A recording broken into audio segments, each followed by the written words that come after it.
you're looking for one of the safest hatchbacks in the country today, then perhaps you should consider the new Honda Brio RS. I mean, just look at it. It has its own high visibility jacket.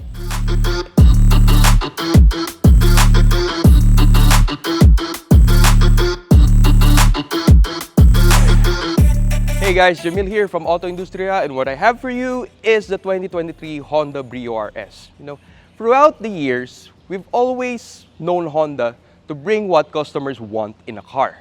And should we expect the same with the Honda Brio RS? That's what we're going to find out with this review. But first, let's start with the looks. The Honda Brio RS has always been one of the most good-looking subcompact hatchbacks in the market. And the same can still be said with this updated model. Honda updated some of the exterior bits to make it up to par with the rest of the competition. For one, you now have a full LED lighting affair in front with the DRLs, the headlights, as well as the fog lights down below.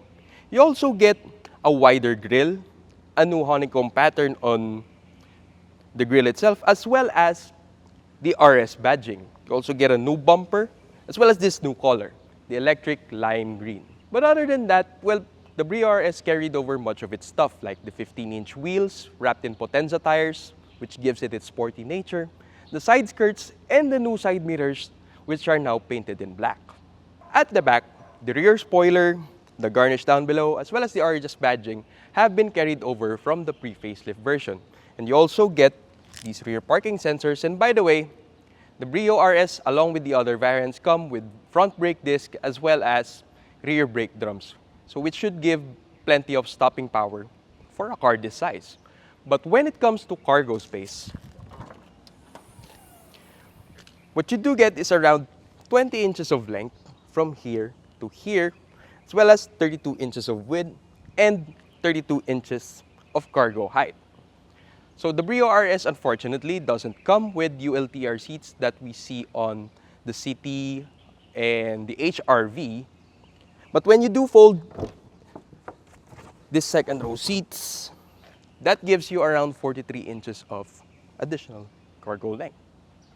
Honda carried over the engine of the pre-facelift version into this new Brio RS. It's still the 1.2-liter 4-cylinder SOHC iVTEC engine that makes 90 PS and 110 Nm of torque. Now for some, that may not seem a lot, but the Brio RS only weighs 995 kilos, so it does help a lot when it comes to power-to-weight ratio, which we'll get to test later on. By the way, this is still paired to a CVT, and this is still front-wheel drive. And the good thing about the Brio RS is it has a 4-cylinder engine. So it's very smooth compared to the 3-cylinder competitors that it has. And it helps a lot in reducing those NVH inside the cabin.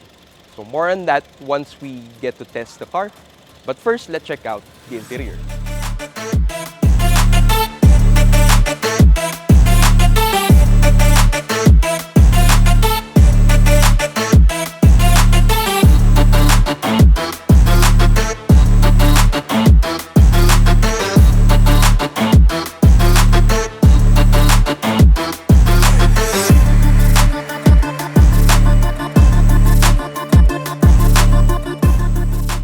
Inside the Brio RS, you got a very special black ceiling as well as fabric seats with different seat patterns compared to the rest of the Brio lineup. Here at the second row, you have 3-point seat belts on either sides, but on the center, you only have a lap belt. Other things you can find here are cup holders on either sides as well as here at the center. But you don't have AC vents as well as wireless charging as well as USB ports. Well, the floor itself is not exactly flat. There's still a bit of a transmission bulge here at the center. But I do think the center occupant can still have a comfortable time since the bump is not that high.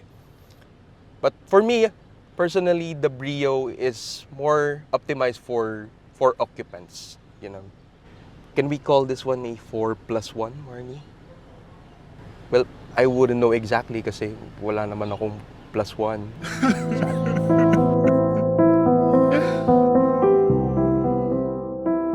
The dashboard itself has been carried over from the pre-facelift model to this new Brio RS. You still have these red accents on the dashboard as well as red stitching on the seats with these new seat patterns. On the gauge cluster itself, it's still analog, by the way. So you do have your tachometer, your speedometer, as well as your fuel gauge. dominating the cluster. Here you have a small multi-information display which has your odometer as well as your trip meter and your average fuel consumption. Shows the gear you're in as well as the time today. And other than that, the new thing for Brio RS is this 7-inch Kenwood touchscreen display. So it now has Apple CarPlay and Android Auto as standard for all the CVT models. So the RS and the V, they all come standard with this touchscreen display right here. But unfortunately, I do find something that can be improved upon by Honda, because when you connect your phone to the touchscreen, well, you do have to reach through this here at the glove compartment. But it does work as it should because it connects easily. But then again, these wires are dangling. So I think Honda could have done a better job at integrating this new function into the new Brio RS.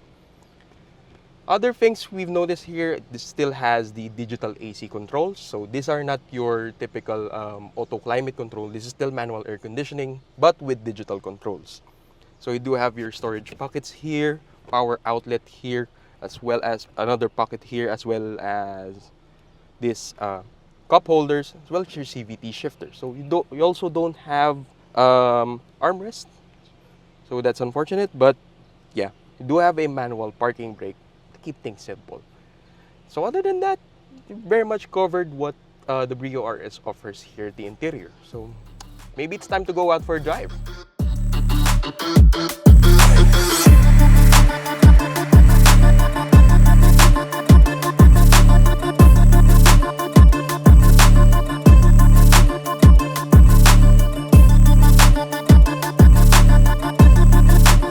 Now that we're driving the Honda Brio RS out in EDSA, let's do a little fun fact.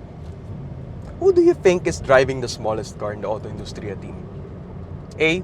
Geloy, B. Zach, or C. Me? 4, 3, 2, and 1. Well, let's see if you got it right, because the answer is letter C. It's me. In the AutoIndustriya team, I have the smallest car. Well, it's actually a hatchback, so driving the Honda Brio RS, well, it's second nature to me. I have my daily driver. It's about the same size as this Brio RS, and yes, it's completely in its element when you're out here in the metro, because for one, it's very easy to maneuver around because it's very small footprint. It's very easy to park, so even if the Brio RS doesn't have a reverse camera, but it does have reverse parking sensors, it's still, you can still pull it off. And one more thing, the Brio RS is very fuel efficient. Even in light traffic or some moderate traffic like what we have here in EDSA right now, the Brio RS averages around 10 to 11 kilometers per liter. And with a 35-liter fuel tank, well, your full tank will last for at least a week. If your journey to and from your work, it only takes around 20 kilometers. Even if it was made as a budget hatchback, Honda didn't, cheap out on giving the Brio RS proper NVH levels. The same cannot be said on other hatchbacks that we've tested before and some of its competitors, but the Honda Brio RS stands out for me. And number one is because it has a 4-cylinder engine, so the vibrations are very much kept to the minimum. For sure, it's not gonna be like a Honda Accord or Honda CR-V levels when it comes to refinement, but one thing I could say, it's proper. You still hear some noises around and you still have a bit of road noise, but it's on a tolerable level. So you can speed up to 60, or even in the expressways, you can still communicate with your occupants, with your passengers, even if you're going at those speeds. And that's very good for a car like this. And now we also have the Android Auto and the Apple CarPlay connectivity. So you can access Waze, you can play your Spotify while you're out on the road. So yes, the Honda Brio RS as a city car is very much in its element. But when you do take it out on the open or out in the on provincial roads, on highways, well, that's where, its weaknesses would show. We tested this Honda Brio RS along with the city, going to Batangas Racing Circuit, and once we ended the expressways and had to overtake some, slow tricycles around going to the Batangas Racing Circuit, the Brio RS will struggle a bit. So you have to work the engine a bit to produce its power. Well, it's very typical of a Honda. The torque is very much in the high RPM range. So it's the same with the Honda Brio RS. But really, what you will get to enjoy with the Brio RS is when you take it out on the corners.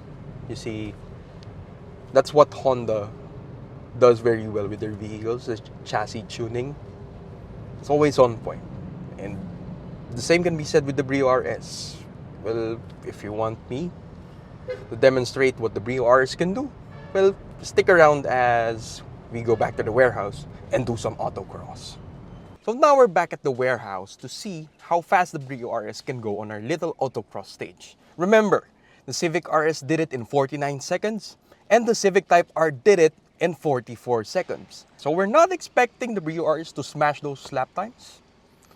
But let's see how close will the Brio RS get to those two. Right, so we're all set. Barney? 3, 2, 1, and go!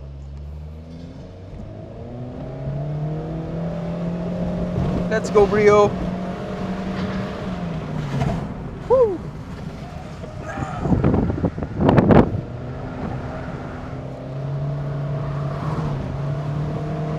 And now to this tricky chicane we have right here. This is where the agility of the Brio comes into play. Another 180. A little slippery.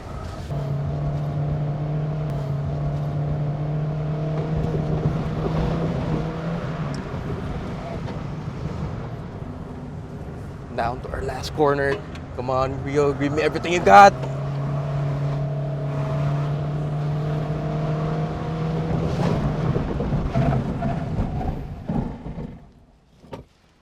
And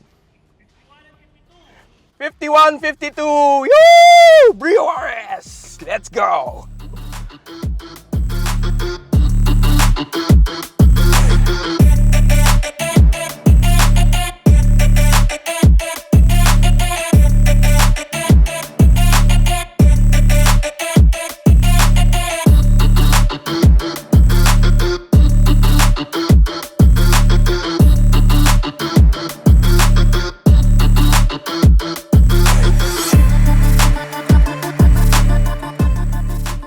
It's very nice that Honda never forgets to give the fun factor in its small cars, especially with the Brio RS. I mean, for what it is, it will give you plenty to smile about with the way it drives and the way it handles.